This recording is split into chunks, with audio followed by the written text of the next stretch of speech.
السلام علیکم ورحمۃ اللہ وبرکاتہ۔ وعلیکم السلام ورحمۃ اللہ وبرکاتہ۔ وعلیکم السلام ورحمۃ اللہ وبرکاتہ۔ خیریت سے ہیں آپ سب؟ السلام جی الحمد للہ، آپ خیریت سے باجی؟ الحمدللہ، حیاکم اللہ۔ جی تو الحمدللہ رمضان المبارک کے متعلق ہم اس کورس میں پڑھ رہے ہیں جس میں استقبال رمضان سبق ہو چکا ہے۔ آج کا سبق ہے رمضان المبارک کے فضائل۔ ویسے تو ہر عام و خاص مسلمان اس بارے میں جانتا ہے کہ یہ جو مہینہ ہے یہ برکتوں، سعادتوں، مغفرتوں، رحمتوں کا مہینہ ہے، اس میں کوئی شک نہیں ہے، لیکن اس کے جو فضائل ہیں اس کو ہم جانے بغیر اس سے فائدہ نہیں اٹھا سکتے۔ کیوں؟ کیونکہ جب تک ہم کسی چیز کے بارے میں صحیح سے علم نہیں رکھتے تب تک وہ ہمارے ذہن میں بس ایک عام چیز نظر آتی۔ جب ہم اس کے بارے میں جان لیتے تو وہ ہمارے لیے خاص ہو جاتی، چاہے وہ چھوٹی سے چھوٹی چیز ہو یا بڑی سے بڑی چیز ہو۔ یہ انسانی جذبات ہے، انسانی فطرت ہے کہ جب ہم کسی چیز کو جانتے ہیں اور اس کی اہمیت کو سمجھتے ہیں تب اس کی قدر کرتے، جس کی اہمیت نہیں سمجھتے اس کی قدر نہیں کرتے۔ تو اسی لیے اللہ اور اس کے رسول نے رمضان المبارک کے بھرپور فضائل بتائے ہیں تاکہ انسان اس کی اہمیت کو سمجھے اور اس کی طرف لپکے۔ انہی میں سے کچھ فضائل صاحب کتاب یہاں پر بتا رہے ہیں۔ سب سے پہلی چیز، رمضان میں قرآن کریم کا نزول ہوا۔ قرآن کریم اللہ رب العالمین کا کلام ہے۔ یہاں پر رمضان میں قرآن کا نزول ہونے کا مطلب یہ ہے کہ اللہ تعالیٰ نے پوری مکمل قرآن بیت معمور پہ نازل فرما دی ایک ساتھ۔ اس کے بعد وہاں سے پھر جبریل علیہ السلام رفتہ رفتہ جیسے جیسے جو حالات ہوتے تھے، جیسے نبی کریم صلی اللہ علیہ وسلم کو ضرورت ہوتی تھی، ویسے اللہ تعالیٰ اپنے آیاتوں کو جبریل علیہ السلام کے ذریعے سے آپ تک پہنچایا کرتا تھا۔ تو یہ یہاں پر بیت معمور پر نازل ہونا ہے، یہاں پہ مراد کہ شہر رمضان الذی انزل فیہ القرآن، ماہ رمضان وہ مقدس مہینہ ہے جس میں قرآن نازل کیا گیا۔ ہدی للناس، کیوں نازل کیا گیا؟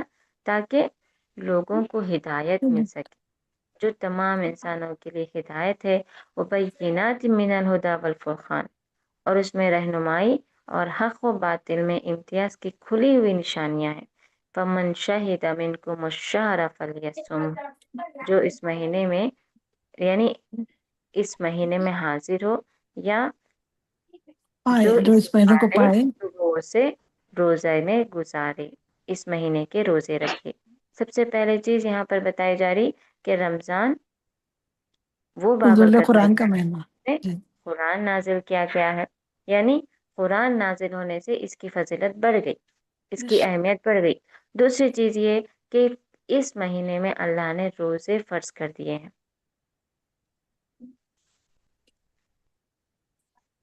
اس کے بعد رمضان میں روزے کی فرضیت، جیسے کہ ابھی اس آیت میں بھی اللہ تعالیٰ کے حکم سے صادر ہو رہا ہے کہ اس مہینے میں روزے رکھنا ہے۔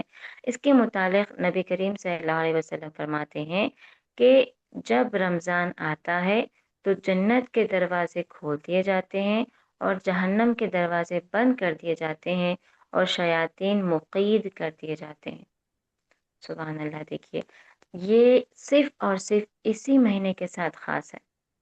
جہنم کے دروازے کبھی بند نہیں ہوتے۔ یہاں تک کہ ایک حدیث میں آتا ہے، نبی کریم صلی اللہ علیہ وسلم نے فرمایا کہ جہنم جب سانس لیتی ہے تو ٹھنڈ ہوتی ہے، جب سانس چھوڑتی ہے تو گرمی ہوتی ہے۔ اس کا مطلب جہنم کے دروازے بند نہیں ہوتے، وہ کھلی رہتی۔ سمجھ رہے؟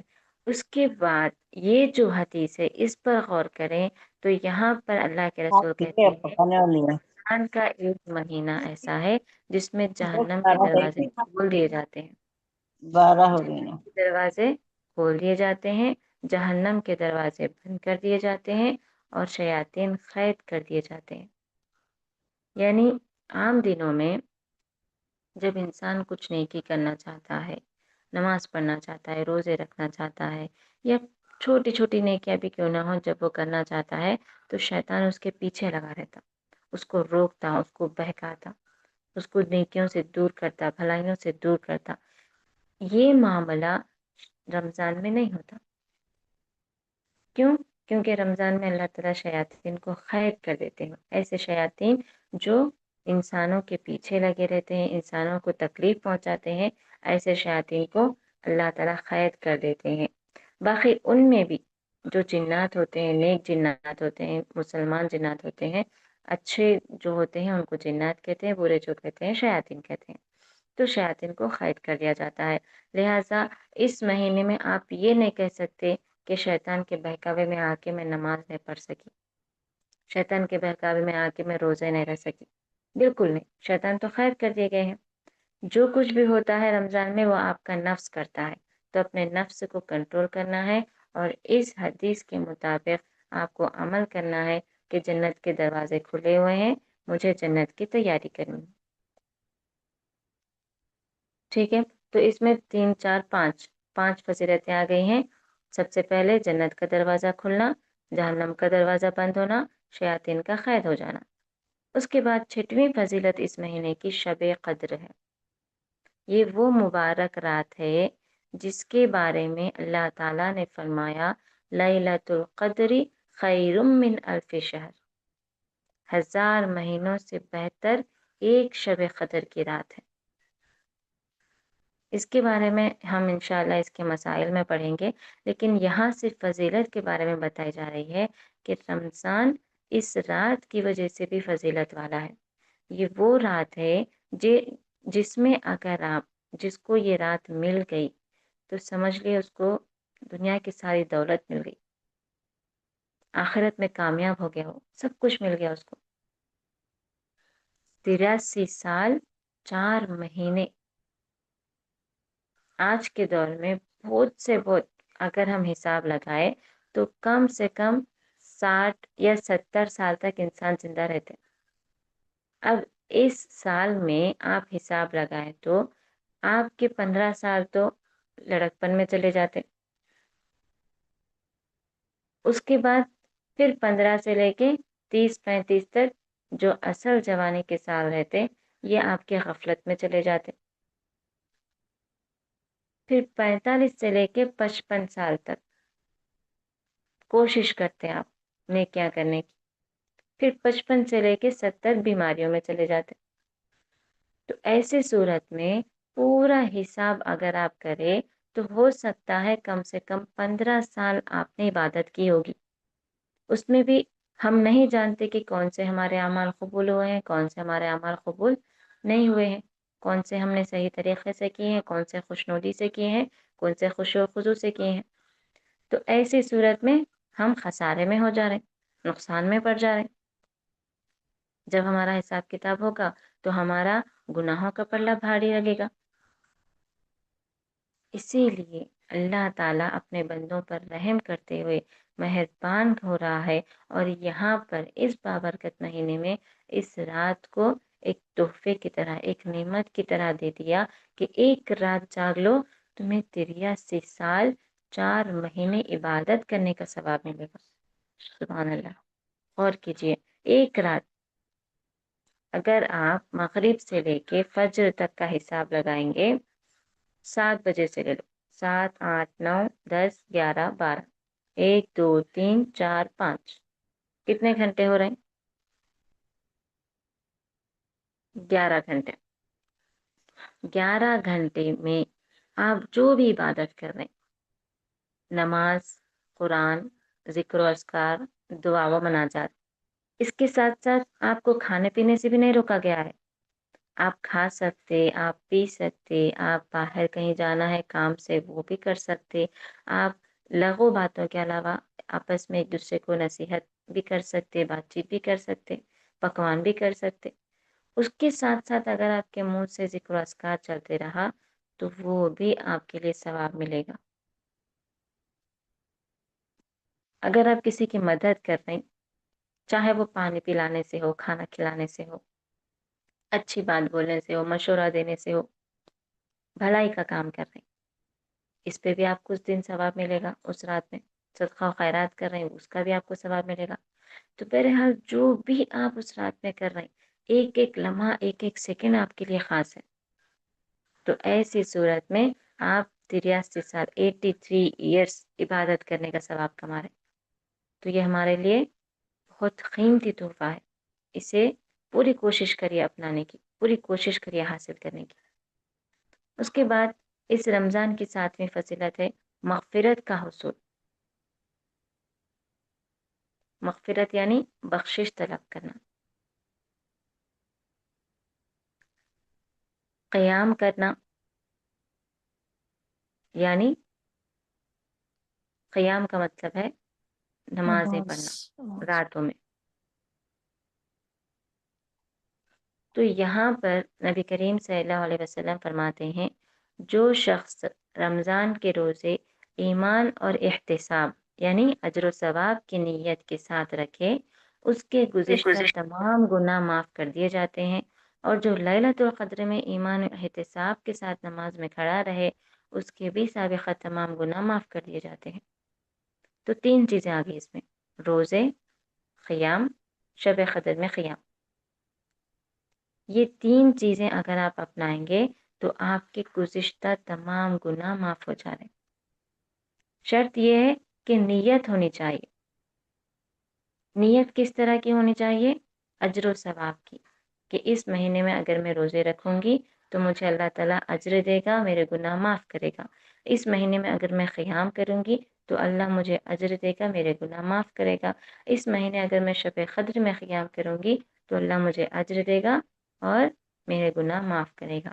یہ نیت ہونا چاہیے. انما الاعمال بالنیات. اگر آپ کی نیت یہ ہے تو آپ کو اس کا اجر ملے گا. اگر آپ کی نیت اس کے برعکس ہے، انہوں بھی نماز پڑھ رہی، میں بھی پڑھ لیتی ہوں، میں نے پڑھی انہوں دیکھ رہی، میں نے پڑھی انہوں بولتے، انہوں کچھ کہتے، ان کی نظروں میں میری عزت کم ہو جاتی، ایسے کرتے ہوئے اگر آپ نمازیں پڑھ رہے ہیں، روزے رکھ رہے ہیں، تو یہ آپ کے لیے قابل قبول نہیں ہے. جس چیز کی آپ نیت رکھیں گے آپ کو ویسا ہی اجر ملے گا. تو لہٰذا کوشش کریے ہر وقت اجر و ثواب کی نیت رکھنے کی. اس کے بعد ہے جہنم سے آزادی. یہ پہلے بھی آ چکا ہے لیکن پھر حدیث کے ذریعے سے آپ کو بتایا جا رہا کہ اللہ کے رسول فرماتے ہیں اللہ تعالیٰ ہر افطار کے وقت روزے داروں کو جہنم سے آزادی دیتا ہے. یہ آزادی ہر رات ملتی ہے. جب افطار کرنے بیٹھتے ہیں، ایک روزہ مکمل ہو جاتا ہے تو ہر روزے کا انعام اللہ تعالیٰ آپ کو دے رہے. جہنم سے دور ہوتے جا رہے ہیں آپ جہنم سے. ایک ایک روزہ رکھتے جا رہے ہیں، ایک ایک گناہ آپ کے کم ہوتے جا رہے ہیں، آپ جہنم سے دور ہوتے جا رہے ہیں. سبحان اللہ. تو یہ رمضان کی فضیلت ہے. اس کے بعد دعا کی قبولیت.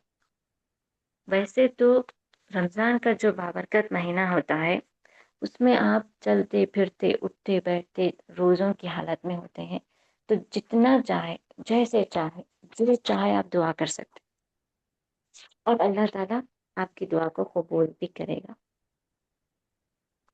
لیکن نبی کریم صلی اللہ علیہ وسلم سے ایک حدیث روایت ہے، کہتے ہیں کہ بے شک اللہ تعالیٰ رمضان المبارک میں ہر دن اور ہر رات بہت سے لوگوں کو جہنم سے آزاد کرتا ہے، اور ہر دن اور ہر رات ہر مسلمان کی ایک دعا قبول کی جاتی ہے. یعنی سوچئے جو دعائیں ہم سال بھر کرتے رہ رہے، مانگتے رہ رہے اللہ تعالیٰ سے، چاہے وہ صحت میں ہوں، چاہے دولت میں ہوں، چاہے عزت میں ہوں، چاہے شہرت میں ہوں، کسی بھی اعتبار سے ہر چیز ایک تو اللہ سے مانگنی ہے.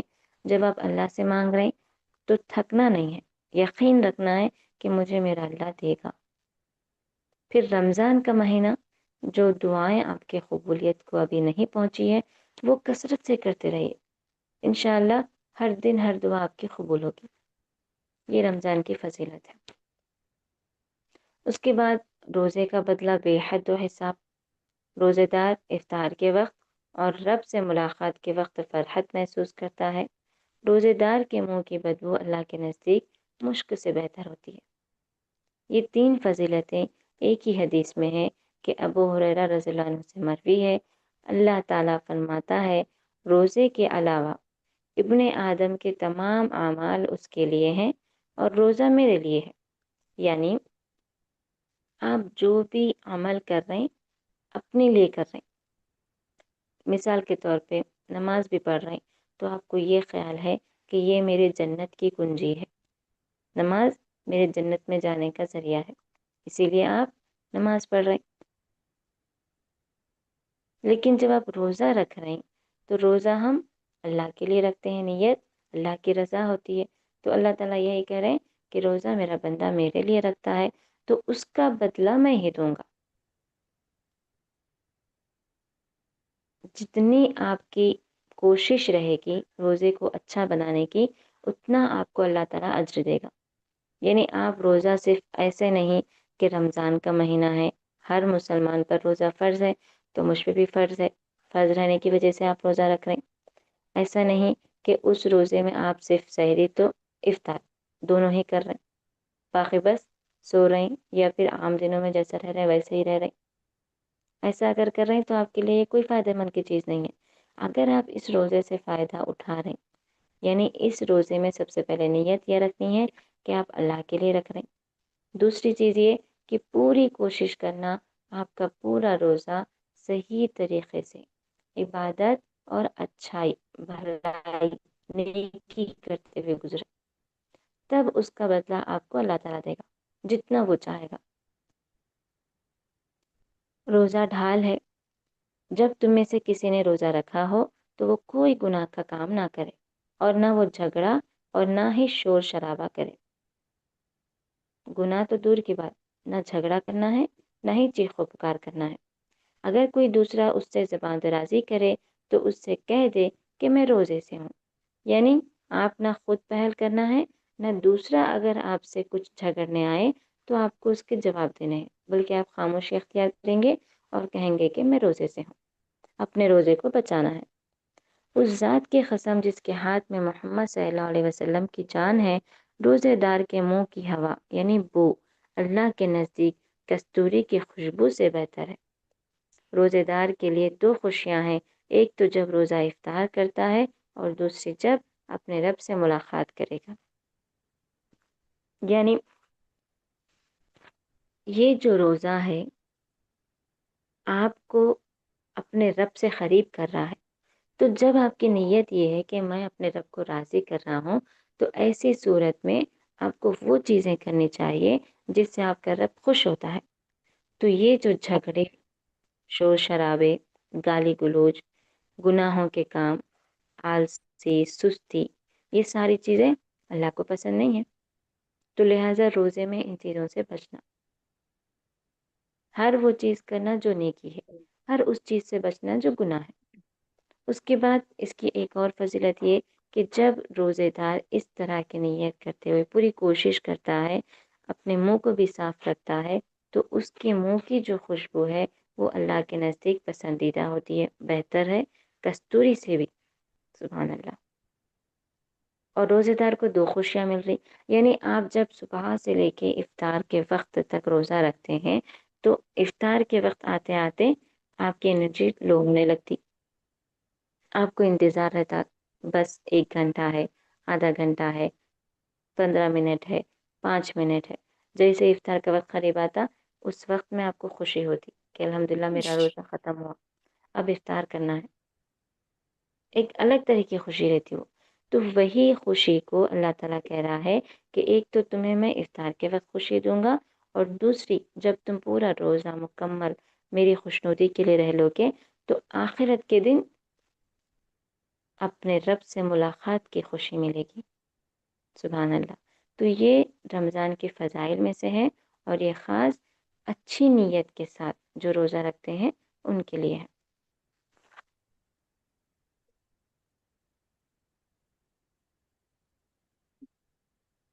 دوسری حدیث میں ابن آدم کے ہر عمل کا بدلہ بڑھا کر دیا جاتا ہے، نیکی کا بدلہ 10 گنا سے 700 گنا تک لکھی جاتی ہے۔ اللہ تعالیٰ فرماتا ہے سوائے روزے کے کہ یہ خالص میرے لیے ہے اور اس کا بدلہ میں ہی دوں گا، وہ خواہشات اور کھانے کو میرے لیے ترک کرتا ہے۔ سبحان اللہ۔ یعنی کہ رمضان میں ایک چھوٹی نیکی آپ کر رہے ہیں، اس کا بدلہ آپ کو 10 گنا دیتے، اور اللہ اپنی رحمت سے 10 سے 700 گنا تک کر دیتے۔ لیکن روزہ اس سے بھی بڑھ کر، جیسے انسان پوری کوشش کرتا ہے روزہ کامیاب کرنے کی، ویسے اللہ تعالیٰ اس کو زیادہ سے زیادہ نیکیاں دیتے ہیں۔ تو پوری کوشش کریے اس ماہ رمضان اپنی نیت کو درست کرتے ہوئے بہتر سے بہتر روزہ رکھنے کی۔ اس کے بعد روزے دار کے لیے جنت میں مخصوص دروازہ ہے۔ سیدنا سعد رضی اللہ عنہ نبی صلی اللہ علیہ وسلم سے بیان کرتے ہیں کہ آپ نے فرمایا، بے شک جنت میں ایک دروازہ ہے جس کا نام ریان ہے، قیامت کے دن اس میں روزہ داروں کے علاوہ کوئی داخل نہیں ہوگا۔ جب وہ اس میں داخل ہو جائیں گے تو اس دروازے کو بند کر دیا جائے گا، پھر اس میں کوئی اور داخل نہیں ہو سکے گا۔ ترمذی میں ان الفاظ کی زیادتی ہے، وَمَن دَخَلَهُ لَمْ يَظْمَأْ أَبَدًا، جو اس میں داخل ہو گیا اسے کبھی پیاس نہیں لگے گی۔ ایک اور صحیح ترمذی کی روایت جو ہے، جنت میں ایک دروازہ ہے، اس کا نام ریان ہے، اس دروازے سے روزے داروں کو پکارا جائے گا، جو روزے داروں میں سے ہوگا وہ اس میں داخل ہوگا، اور جو اس میں داخل ہو گیا اسے کبھی پیاس نہیں لگے گی۔ یہ دونوں روایتیں روزے دار کی فضیلت کے حامل ہیں، یعنی کہ روزے دار کی جو اللہ تعالیٰ ان کو انعام دے گا اس کے بارے میں بتا رہے ہیں کہ ان کے لیے خاص جگہ ہے، خاص دروازہ ہے جس سے وہ داخل ہوں گے، ان کے علاوہ کوئی اس دروازے سے داخل نہیں ہوگا۔ روزہ جہنم سے ڈھال ہے۔ ابو ہریرہ رضی اللہ عنہ نبی کریم صلی اللہ علیہ وسلم سے بیان کرتے ہیں کہ آپ نے فرمایا، روزہ ڈھال ہے اور جہنم سے بچاؤ کا مضبوط قلعہ ہے۔ یعنی جب آپ اللہ کے خوشنودی کے لیے روزہ رکھ رہے ہیں تو آپ کے تمام گناہ بھی معاف ہو جا رہے ہیں اس میں۔ جب گناہ ہی معاف ہو جا رہے ہیں، گناہ ہی نہیں ہے، تو جہنم میں کیسے داخل ہوں گے؟ لہٰذا جہنم سے آپ بچ جائیں گے۔ روزہ خیر و برکت کا دروازہ۔ معاذ بن جبل رضی اللہ عنہ سے مروی ہے کہ آپ صلی اللہ علیہ وسلم نے فرمایا، کیا میں تمہیں خیر کے دروازوں کی خبر نہ دوں؟ میں نے کہا، کیوں نہیں؟ کیوں نہیں اللہ کے رسول؟ تو آپ نے فرمایا، روزہ ڈھال ہے، صدقہ گناہوں کو ویسے ہی مٹا دیتا ہے جیسے پانی آگ کو۔ اسے ترمذی نے روایت کیا ہے اور شیخ البانی رحمہ اللہ نے اس کو صحیح لغیرہ قرار دیا ہے۔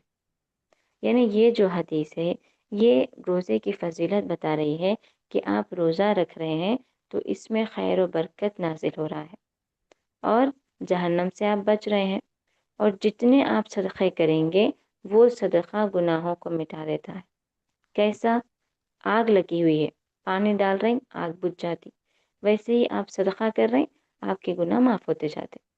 تو لہٰذا عام دنوں میں جتنے ہم صدقے کرتے ہیں اس سے زیادہ رمضان میں کرنے کی کوشش کریے۔ روزہ باعث سفارش۔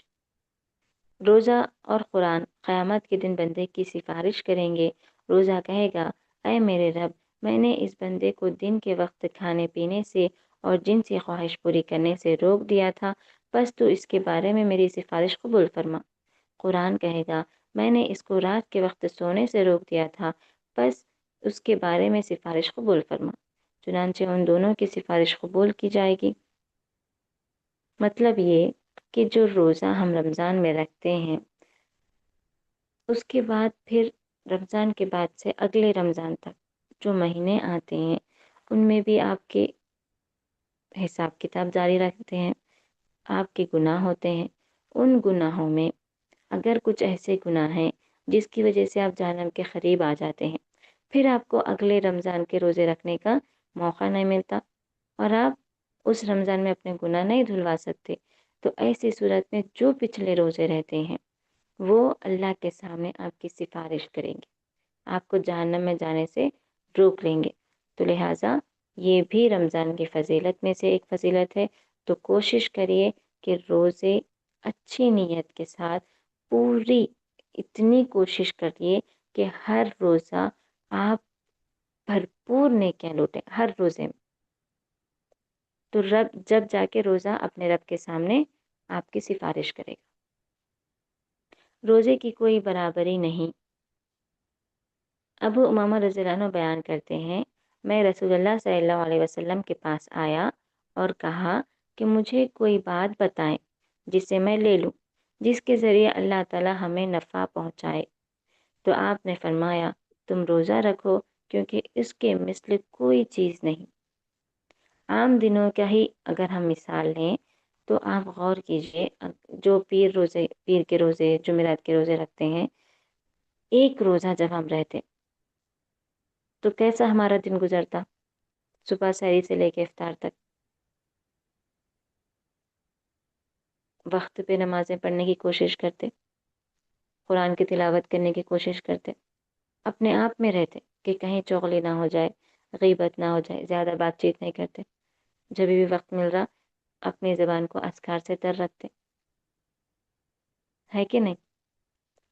جی وہی عام دنوں میں دیکھو، عام دنوں میں ایسا نہیں رہتا، نمازیں بھی چھوٹ گئی، اس کے قضا کی بھی فکر نہیں رہتی، گالی گلوچ بھی ہوتے، جھگڑے بھی ہوتے، چغلی بھی ہوتی، غیبت بھی ہوتی، جھوٹ بھی کہہ دیتے، احساس بھی نہیں ہوتا پھر ان چیزوں پہ کہ ہم اس طرح سے کر رہے ہیں، بے حیائی بھی دیکھتے، فحش چیزیں بھی دیکھتے، فحش بولتے بھی، اس چیز پر اتنا ہم غور نہیں کرتے، سمجھ رہے؟ تو عام دنوں کے بنسبت روزہ انسان کو ان گناہوں سے روک دیتا ہے جو عام دنوں میں بالکل عام سمجھ کے کرتا، اس کو احساس بھی نہیں ہوتا کہ پھر میں یہ گناہ کر رہا ہوں، لیکن روزے میں ایسا نہیں ہوتا، تو روزہ سب سے بھلی چیز ہوئی کہ نہیں ہوئی؟ جی اس کے مثل کوئی خیر کی چیز نہیں ہے، روزہ تقوی کا ذریعہ ہے، اللہ تعالیٰ خود فرماتے ہیں یا ایھا الذین آمنوا کتب علیکم الصیام، یعنی اے ایمان والو تم پر روزے فرض کر دیے گئے ہیں جس طرح تم سے پہلے لوگوں پر فرض کر دیے گئے تھے، علی الذین من قبلکم لعلکم تتقون، کیوں فرض کیے گئے روزے؟ تاکہ تم اگر پرہیزگار بن جاؤ، یعنی جس طرح سے روزوں میں ہم برائیوں سے بچتے ہیں، نیکیوں کی طرف رجوع کرتے ہیں، کوشش کرتے ہیں، اس طرح سے اگر اس کی عادت ہو گئی تو ہم پرہیزگار بن جائیں گے۔ پرہیزگار کا مطلب پرہیز کرنا، پرہیز کے مطلب کیا ہوتے ہیں؟ گناہوں سے پرہیز کرنا، پرہیز کے مطلب رک جانا، جو احتیاط چیز جی آپ کو نقصان پہنچاتی ہے اس سے رک جانا، کسی چیز سے آپ کو الرجی ہے تو آپ کیا کرتے ہیں؟ اس سے پرہیز کرتے پرہیز کرتے ہیں، یعنی اس سے رک جا رہے، اس چیز کو اپنے اندر لانے سے روک دے رہے، تو ویسے ہی روزہ گناہوں سے پرہیز کراتی ہے، گناہوں سے روک دیتی ہے، جہنم سے دوری۔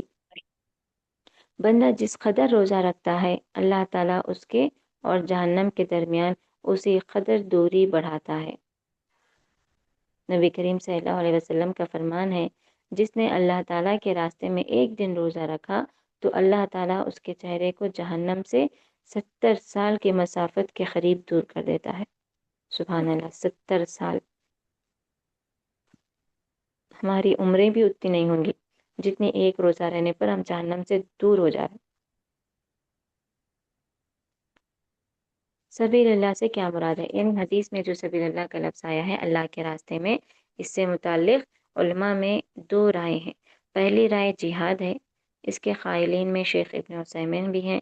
دوسری رائے اللہ کی خوشنودی ہے، اس کے قائلین میں شیخ ابن باز ہے۔ یعنی فی سبیل اللہ، اللہ کے راستے میں، یہاں پر اللہ کے راستے میں جہاد کرنا مراد ہے، یعنی کہ اللہ کے راستے میں اپنے آپ کو قربان کر دینا۔ تو روزے کے لیے یہ حدیث میں فی سبیل اللہ کیوں لایا گیا؟ کیونکہ آپ اللہ کے لیے روزہ رکھ رہے ہیں، اللہ کے لیے روزے رکھتے ہوئے جو چیزیں آپ عام دنوں میں کر رہے ہیں ان چیزوں سے بچ جا رہے، یہاں تک کہ شوہر بیوی آپس میں مل بھی نہیں سکتے روزے کی حالت میں، تو یہ آپ اللہ کے لیے کر رہے ہیں، اللہ کی خوشنودی کے لیے کر رہے ہیں، اسی لیے یہاں پر فی سبیل اللہ کا لفظ لیا گیا ہے۔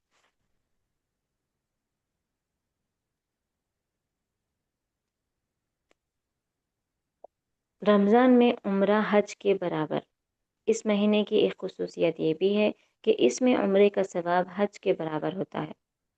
عبداللہ بن عباس رضی اللہ عنہ سے روایت ہے کہ رسول اللہ صلی اللہ علیہ وسلم نے ایک انصاری خاتون کو فرمایا فَإِذَا جَاءَ رَمَضَانُ فَاعْتَمِرِي فَإِنَّ عُمْرَةً فِيهِ تَعْدِلُ حَجَّةً، ماہ رمضان آ جائے تو اس میں عمرہ کر لینا کیونکہ اس میں عمرہ حج کے برابر ہوتا ہے۔ ایک دوسری روایت میں رمضان میں عمرہ کرنا رسول اللہ صلی اللہ علیہ وسلم کے ساتھ حج کرنے کے برابر کہا گیا ہے، چنانچہ نبی کا فرمان ہے فإن عمرة في رمضان تقضي حجة معي، رمضان میں عمرہ کرنا میرے ساتھ حج کرنے کے برابر ہے۔ یہ بخاری۔ تو یہ جو حج ہے ہم عام مسلمانوں کے لیے بڑا مہنگا ہوتا ہے، ہمارے پاس اس کی استطاعت نہیں ہوتی، کبھی کبھار مالی اعتبار سے نہیں ہوتی، کبھی کبھار صحت کے اعتبار سے نہیں ہوتی، یا کبھی کبھار طاقت کے اعتبار سے نہیں ہوتی۔ تو ایسی صورت میں رمضان کے مہینے میں اگر آپ کو رمضان کا مہینہ مل رہا ہے، آپ کے پاس ان 3 چیزوں کی بھی استطاعت ہے، اگر آپ سفر کر سک رہے ہیں تو عمرے کی نیت سے بھی اگر آپ جا رہے ہیں رمضان کے مہینے میں تو یہ عمرہ آپ کے لیے حج کے برابر ثواب دے گا۔ تو یہ تھے چند فضائل رمضان اور روزے سے متعلق، جس میں آپ کو پوری طریقے سے ہر چیز کے بارے میں بتا دیا گیا ہے۔ تو کوشش کریے ان فضائل کو یاد رکھنے کی، اور اپنی نیت ہمیشہ اللہ کی، اپنے رب کی رضا یہ رکھیے۔ جتنی آپ یہ نیت رکھیں گے اتنا آپ کو ثواب ملے گا۔